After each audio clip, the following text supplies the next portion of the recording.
Welcome back to our series on your psychic senses and how they show up in your everyday life. Today we are going to talk about clairalience and clairgustance. These two are less common and I think less talked about, but they definitely come up. If you want to learn about the other psychic senses covered on this board, all of those videos will be in the playlist about the psychic senses that you can find on my channel. Check those out. So clairalience is psychic smelling. Clairgustance is psychic tasting. So let's start with clairalience. What this is essentially like phantom smells. So you could be in a place and start to smell something and nobody else smells it. This happens to me most often when I am looking for a new place to live. It's happened to me with house shopping. It happens to me in homes a lot. And for me, it's very actually connected to the more mediumship realm and past loved ones. That's the way that it shows up for me.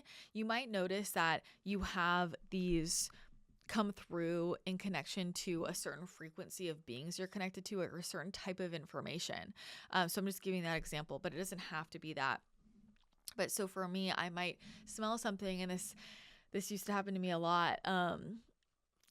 when I was first house shopping, and I would be like, do you smell that it smells like burnt toast, or it smells like cigarettes, or it smells like chemicals, and it'd be really, really intense. And the people that I was with would say, no, I don't smell anything. And like nobody else could smell it. What's tricky about this is it can be hard to tell if it's your psychic smelling or an actual smell. And so this is where it's helpful to have other people and just ask them, do you smell that too?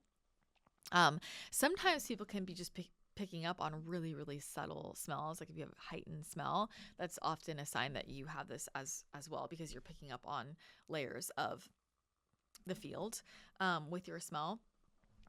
But this can happen for me in sessions with clients as well. Sometimes where I'll just smell something. I could smell roses, I could smell chocolate, I could smell a specific flower, I could smell a specific essential oil, sometimes it's citrus, and I will use my other senses to know what that's about. So I'll use my knowing or my sight, my hearing. I'll ask a question. What is this related to? Is this related to this or that? You can use your pendulum as well if you're not as confident in some of these other senses. I have a video on how to work with your pendulum if you want to check that out too. So you can use your other senses to get more information about what that smell means. Maybe it's a food that person is supposed to eat. Maybe that smell is connected to a memory. Maybe it is connected to a person. So for me, my grandma visits me quite often through her signature scent of cigarettes. She smoked 2 packs a day her whole life and it is unmistakable. It's just burned in my brain. The smell of, she would make these butterscotch cookies that were just laced with cigarette smoke. I mean, it's just so unmistakable. And it's such a childhood scent. And she will visit me and I get that smell really, really strongly. It happens to me. I'll be like in the shower, I'll be just meditating, I'll be out in nature. It's so unmistakable. And that's her connecting with me. Again, sometimes, it could be connected to a loved one. It can also be guidance. Sometimes I can ask a question and I will get a smell, and that smell is giving me data. Maybe it's, oh, you need to eat more oranges, or maybe it's about using citrus essential oil, or maybe that reminds me of a person. Maybe I get a scent and a couple of days later I meet someone who smells like that. That can happen as well. So it's really just that psychic smelling, and it could be connected to a person, intuitive guidance, anything there. So it's helpful to have somebody to double check, like, am I really smelling this in the 3D, or is this a psychic thing? And that feedback is helpful. When you know it's a psychic thing, use your other intuitive senses to get information about what it means. Then we have clairgustance, so psychic tasting, similar but different. It's just about taste. So you can get the taste in your mouth related to things.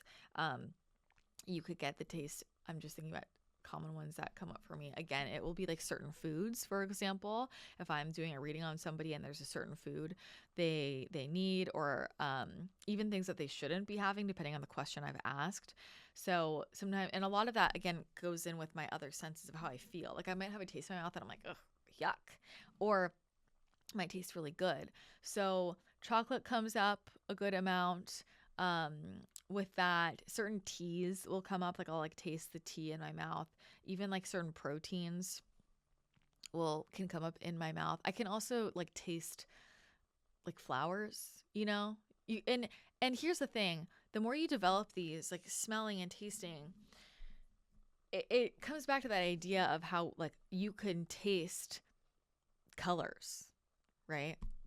You can start to develop your own language with these, where you know by a taste, like a color or a number or a name, or like there's a message connected to whatever the taste is. It might not be an actual taste of an object, but like you know the taste. I think one of the ones that's pretty common here is like metal taste, or even like there can be blood taste in people's mouths as well, like as a psychic sense. Again, sometimes we have taste in our mouth because there's something health-wise going on. So I'm talking about if there's nothing health-wise physically causing it, but it will come in and it'll come out. It'll leave. You know, and with both of these, if it's information about the room you're in, it might stay with you while you're in that room, but then you notice as soon as you leave the room, it leaves.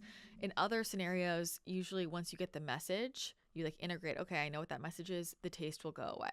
So you can tell the difference between the smelling and the tasting psychically versus, you know, with your 3D senses, because it won't act the exact same as smelling and tasting with your regular 3D senses in terms of how it comes in and how it leaves. And obviously, if you haven't eaten any food, that's giving you information as well.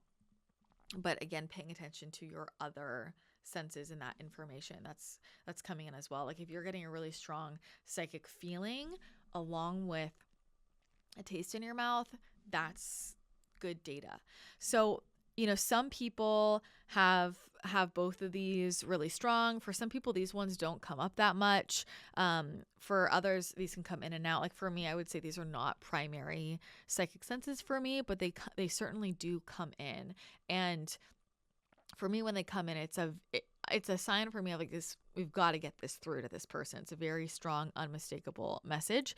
And earlier in my journey with my psychic abilities and training, these came in a lot more because they were so obvious and really stopped me in my tracks when I'm getting an overwhelming smell, something like that, or taste in my mouth. They were so obvious I couldn't ignore them. And so they came up a lot earlier in my journey. But it's really helpful for me just like picking up on the vibe of people and places, because I'll get a taste or a smell and it's giving me energetic data about that person or that place. So if you want to practice these, I mean, you might notice that they already come in for you, but you can play with this. And for some people, this will come naturally. For others, it won't. Where you drop into meditation, and I would pick one at a time, and I would tune into your smelling and kind of open up, broaden your perception. Think about my 3D smelling, and then I'm going to expand out into the field. Think about smell as just like an essence, and then be like, I want to know, practice like, I want to smell roses. And like, see how that comes up for you. I want to smell chocolate. See how that comes up for you. You can start to play with some of those. You could start to play with, please give me a smell for my grandmother who passed. Please give me a smell for my Archangel Michael.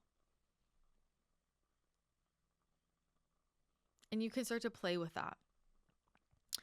Same thing with Clairgustance. You can drop into your taste buds and play with that and say, like, give me a taste. Like, I want to taste oranges. I want to taste lavender. Like, you can play with different things. And why that's helpful is that trains you to notice how it's different than a physical taste. And it's typically going to be lighter for people than when it just comes in organically. But that's where you're expanding your perception. And then you can start to play with, can you give me a taste for Yes. Can you give me a taste for no? Can you give me a taste for, it could be a spirit guide or a past loved one or this message or that message. So that's how you can start to play with those. But I find, these definitely come in strongly for people who are naturally resonant with them. They're not senses you need to be utilizing, but they're fun to play with and helpful to know about. So that is our mini lesson on Clairalience and Clairgustance. If you want to learn more about the other psychic senses, you can check out those videos in the Psychic Senses playlist on my channel. And if you want to work on opening up your spiritual abilities, I highly recommend using my Awaken Your Spiritual Abilities guided energy work. You can do this at home on the CTC app. We'll leave a link below for you to download that, and you can get a 7-day free trial and try out all of the meditations and guided energy work. But this energy work is meant to help open up your intuitive abilities naturally. And I really am a big believer in finding how your intuition is already coming through naturally and then start to really work on that, hone that in, because that will get stronger and stronger and stronger instead of spending a ton of time working on things that aren't super resonant for you. That's just going to be the easiest way to start to expand out all of your senses and your intuitive awareness. So again, that's the Awaken Your Spiritual Abilities guided energy work. I love that one. And if you try it out, let me know below.